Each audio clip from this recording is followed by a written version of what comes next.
If they decide not to charge Donald Trump, the Justice Department doesn't actually have to go out and explain why. But the country now knows that Congress, certainly this committee, believes that he's committed criminal acts. That was Representative Adam Schiff, the California Democrat who was outgoing chair of the House Permanent Select Committee on Intelligence, announcing the decision by a congressional group formed in July of last year to investigate what happened at the U.S. Capitol on January 6th, 2021. And so the country will want to know, why isn't justice being done? And I do think that will cause the Department of Justice to think long and hard about these charges, about the evidence, and about the importance of making sure that presidents don't get a pass. On Monday, the committee announced its recommendation to the Justice Department that the former president be charged with obstruction of an official proceeding, conspiracy to defraud the United States, conspiracy to make a false statement, and inciting, assisting, or aiding and comforting an insurrection. Alan Dershowitz is a former law professor with special expertise in U.S. constitutional law and criminal law. He taught at Harvard Law School from 1964 to 2013 and was appointed Felix Frankfurter Professor of Law in 1993. Among his celebrity clients are Julian Assange, Mike Tyson, Patty Hearst, Leona Helmsley, and Jim Baker. Dershowitz is a regular media contributor, political commentator, and legal analyst, and he offered these comments upon the committee's announcement. I'm going to talk about the Constitution and how the January 6th Committee of Congress violated it in three different ways by referring Donald Trump and others to the Justice Department for criminal prosecution. You might say, what's the harm? Justice Department can either ignore it or accept it. There's a lot of harm. There's a lot of harm. When a committee of Congress takes a vote, an official vote, to refer a case for criminal prosecution to the Justice Department, that violates the Constitution in at least three different ways. Let's start at the beginning. Article 1 of the Constitution provides for limited powers, and we're a constitution of limited powers.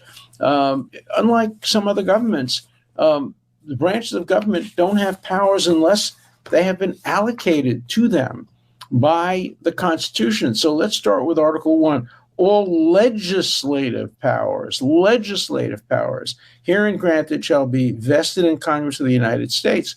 So Congress has only legislative powers. It does not have prosecutorial authority. It doesn't have authority to name specific individuals and to refer them to the Justice Department. That's ultra-virus. It's beyond the power of Congress. I challenge anybody to show me anything in this Constitution which explicitly or even implicitly gives Congress the power to refer cases of individuals for prosecution. Congress has the power to legislate, that is, to have broad legislation. You can have legislation making certain acts a crime, but you can't say that so-and-so is guilty of that crime. That's up to a grand jury. That's up to the Attorney General, the Justice Department, the executive branch of the government. The judiciary plays a role in it. Also, through the grand jury, the one branch of government that plays no role in prosecution except to define general crimes is the legislative branch. And in case that's not clear from Article 1, Section 1 of the Constitution, it becomes even clearer when you look at Section 9 of the Constitution. People forget about the Constitution one thing. The Constitution is not a grant of power. It's a limitation on authority of government. It sets up checks and balances, separation of powers. There are only two rights contained within the body of the Constitution. I'm not talking about the Bill of Rights now. That came later. Two rights contained within the body of the Constitution. I'll read them to you. No bill of attainder or ex post facto law shall be passed. Those are only two. And they're both limitations on Congress. You can't have bills of attainder. Now, what's a bill of attainder? It's interesting. When I was the editor-in-chief of the Yale Law Journal, we had a brilliant article submitted by my dear friend, the late John Hart Ely, on bill of attainders, and I was the editor. We spent a lot of time together on that. And John proved beyond any doubt, it's become accepted today by scholars, except, of course, scholars ignore what's been accepted when it comes to Trump.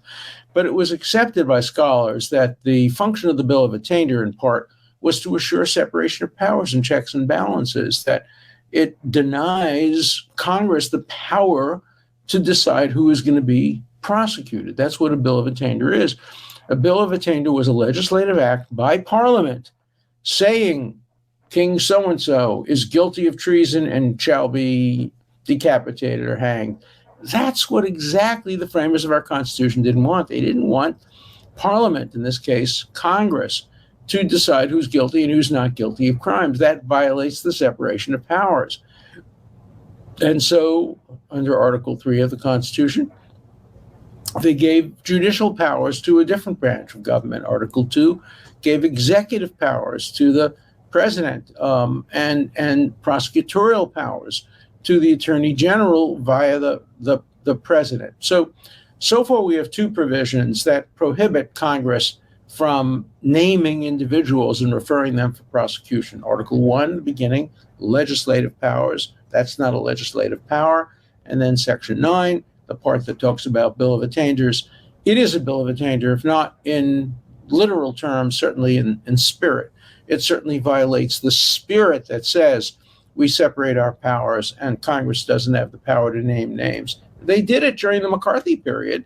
And we liberals, I was old enough to remember that, objected to it. No, Congress doesn't have the power to point fingers at individuals and say, you are a communist, you are a fellow traveler, you are a socialist. No, we argued against that. But today, of course, the same people on the left, some of the same liberals are arguing, of course, Congress has that power if it's Donald Trump. If the person they're naming is Donald Trump, that trumps the Constitution. And whatever we said in the past, forget about it. This is Donald Trump. Don't you understand? It's different when it comes to Donald Trump. The Constitution doesn't apply to him. And of course, Donald Trump has added to that by himself saying that because he felt the election of 2020 was fraudulent, that it's okay to ignore the Constitution. So the Constitution applies to everybody. It applies to Republicans. It applies to Democrats. And those two provisions of the Constitution, the allocation of power to Congress to legislate and the prohibition on bills of attainder, clearly suggest that Congress does not have authority to allow a committee appointed by the majority leader of the House, particularly one that consists only of anti-Trump people, to make a referral to the Justice Department. The Justice Department, if they were really courageous, they would not only put it in the wastebasket, which I think they will do, but they would rebuke Congress for taking away their authority. They're not going to do that. They're going to be very polite. They're going to send a letter saying, thank you, we appreciate that.